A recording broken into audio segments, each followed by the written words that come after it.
Assalamualaikum warahmatullahi wabarakatuh. Perkenalkan, nama saya Nita Briani dengan NIM 225790110.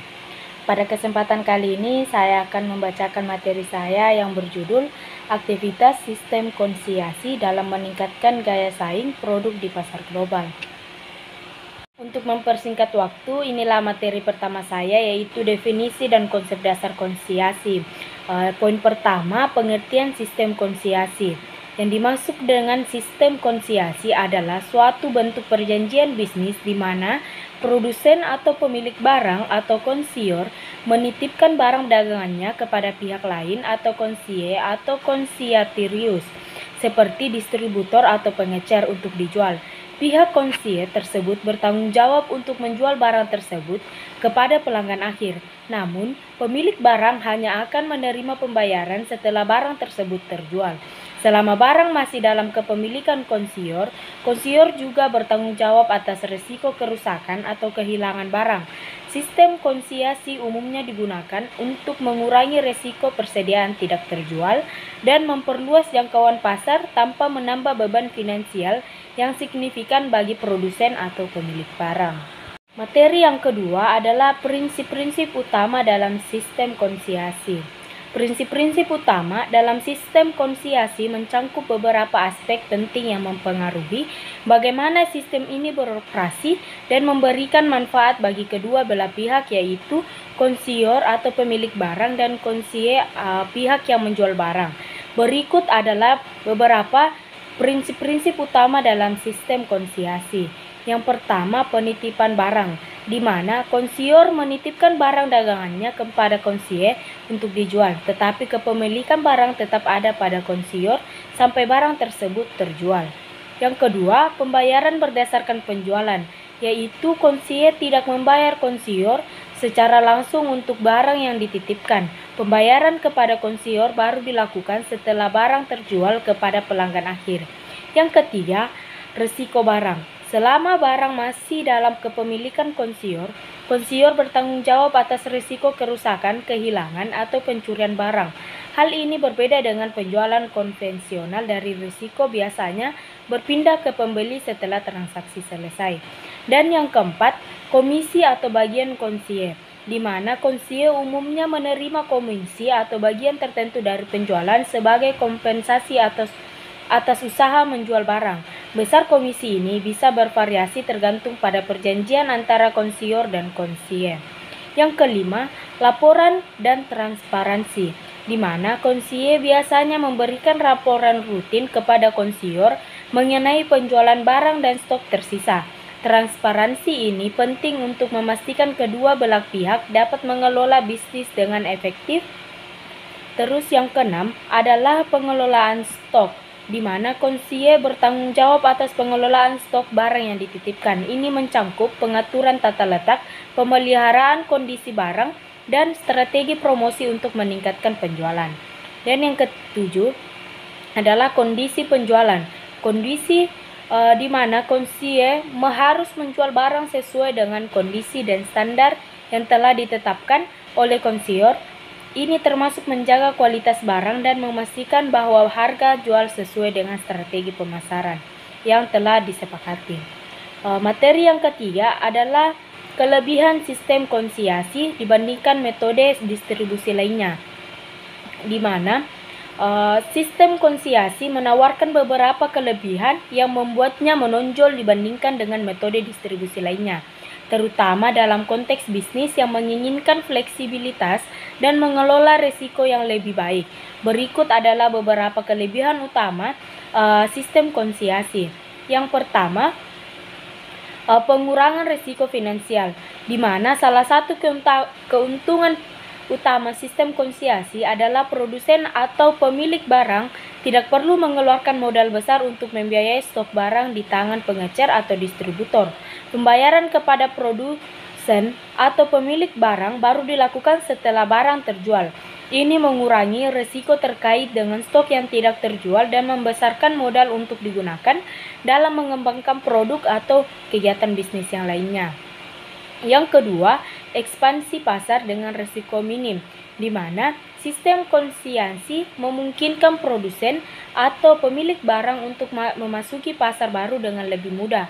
Pengecer atau distributor lokal di pasar asing lebih mungkin menerima produk baru tanpa risiko kelebihan stok.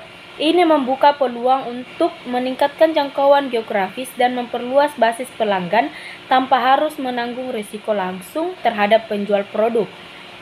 Yang ketiga, motivasi lebih tinggi untuk pengecer, yaitu pengecer atau distributor memiliki insentif yang lebih besar untuk menjual produk konsiasi dengan efektif karena mereka dapat memperoleh keuntungan langsung dari penjualan.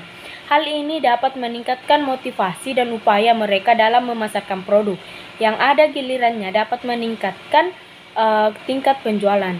Dan yang keempat, peningkatan penjualan dan pemasaran, di mana sistem konsiasi memungkinkan produsen atau pemilik barang untuk meningkatkan penetrasi pasar dan menghadirkan produk mereka di lebih banyak lokasi dan kanal penjualan. Ini juga memberi kesempatan untuk mengeksplorasi pasar baru dan mencoba strategi pemasaran yang berbeda tanpa menghadapi risiko besar. Yang kelima, pengelolaan stok yang lebih efisien, yaitu dalam sistem konsiasi pengelolaan stok lebih efisien karena konsie bertanggung jawab atas stok yang dititipkan. Ini mencangkup manajemen stok yang lebih tepat waktu, pemantauan kondisi barang, dan perawatan yang lebih baik untuk memastikan ketersediaan produk yang baik pada konsumen akhir. Dan yang keenam adalah fleksibilitas dalam pembaruan produk, yaitu produsen atau pemilik barang dapat dengan cepat memperbarui atau mengubah produk mereka tanpa khawatir terhadap stok yang ada di tangan pengecer. Ini memberikan fleksibilitas yang lebih besar dan menyesuaikan produk dan dengan tren pasar atau umpan balik konsumen yang baru. Materi yang kedua adalah manfaat sistem konsiansi dalam meningkatkan daya saing produk, di mana sistem konsiansi menawarkan beberapa manfaat yang signifikan dalam meningkatkan daya saing produk di pasar. Berikut adalah beberapa manfaat utama dari sistem konsiansi dalam konteks peningkatan daya saing produk. Yang pertama, memperluas jangkauan pasar, di mana dengan menggunakan sistem konsiansi, produsen dapat memperluas jangkauan pasar mereka dengan lebih cepat dan efisien. Mereka dapat memasuki pasar baru atau menjangkau segmen pasar yang lebih luas tanpa harus menanggung risiko besar terkait dengan stok yang tidak terjual. Yang kedua, pengurangan risiko finansial, yaitu salah satu keuntungan utama sistem konsiansi adalah mengurangi risiko finansial bagi produsen. Mereka tidak perlu mengeluarkan modal besar untuk membiayai stok yang dititipkan pada pengecer atau distributor.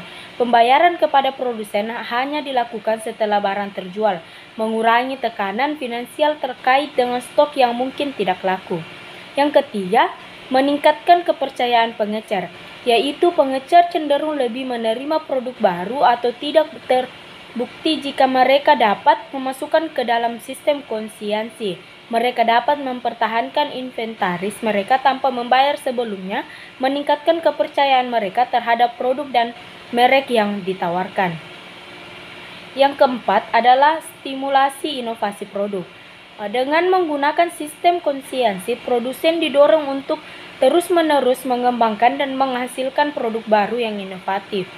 Mereka tidak perlu terlalu khawatir dengan kelebihan stok atau risiko kerugian yang besar jika produk tidak berhasil. Dan yang kelima adalah peningkatan fokus pada penjualan dan pemasaran. Dengan pengecer atau distributor yang menjual produk dalam sistem konsiansi memiliki insentif yang lebih besar untuk aktif memasarkan dan menjual produk tersebut. Hal ini dapat meningkatkan visibilitas dan popularitas produk di pasar, serta memungkinkan produsen untuk fokus pada aspek lain dari operasi bisnis mereka. Yang keenam adalah fleksibilitas dalam manajemen stok, yaitu sistem konsiansi memungkinkan produsen untuk lebih fleksibel dalam manajemen stok mereka. Mereka dapat dengan cepat menyesuaikan produk dengan permintaan pasar tanpa terjebak dalam stok yang berlebihan atau kurang. Yang ketujuh adalah penyesuaian dengan perubahan permintaan.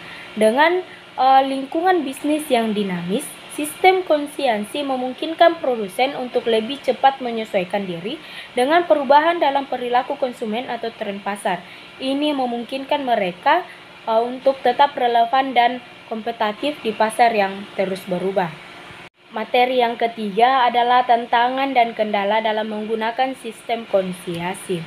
Meskipun sistem konsiasi memiliki banyak manfaat, ada juga beberapa tantangan dan kendala yang perlu dipertimbangkan bagi produsen atau pemilik barang yang memutuskan untuk mengadopsinya.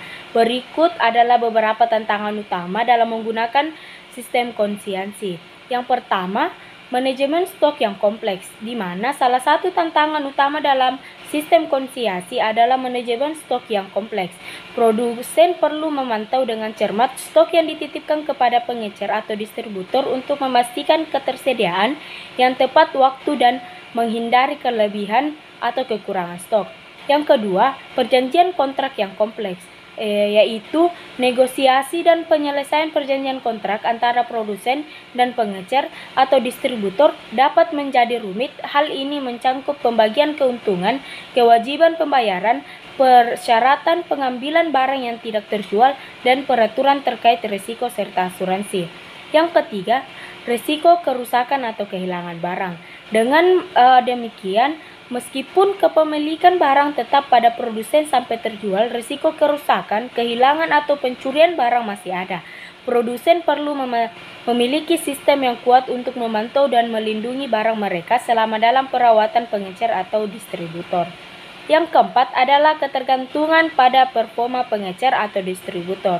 Dengan kinerja sistem konsiasi sangat tergantung pada kemampuan dan kemauan pengecer atau distributor untuk efektif memasarkan dan menjual produk.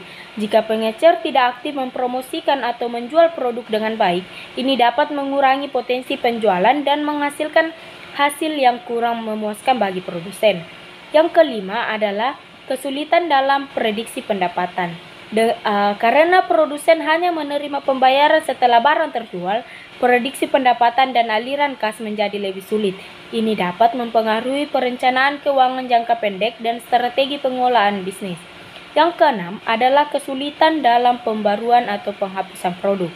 Dengan mengubah atau menghapus produk dari sistem konsiasi dapat menjadi proses yang rumit dan memakan waktu. Produsen perlu mempertimbangkan bagaimana mereka akan mengelola stok lama atau produk yang kurang laku di pasar. Yang ketujuh adalah pengendalian merek dan kualitas. Dalam sistem konsiasi, produsen harus memastikan bahwa merek dan kualitas produk mereka tetap terjaga. Pengecer atau distributor mungkin memiliki standar yang berbeda dalam penanganan dan pemasaran produk, yang dapat mempengaruhi persepsi konsumen terhadap merek.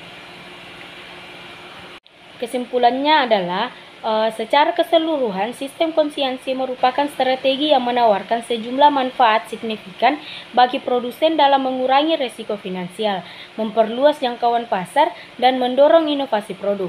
Namun, penggunaan sistem ini juga menghadirkan tantangan seperti kompleksitas manajemen stok, negosiasi perjanjian kontrak yang rumit, serta ketergantungan pada performa pengecer atau distributor.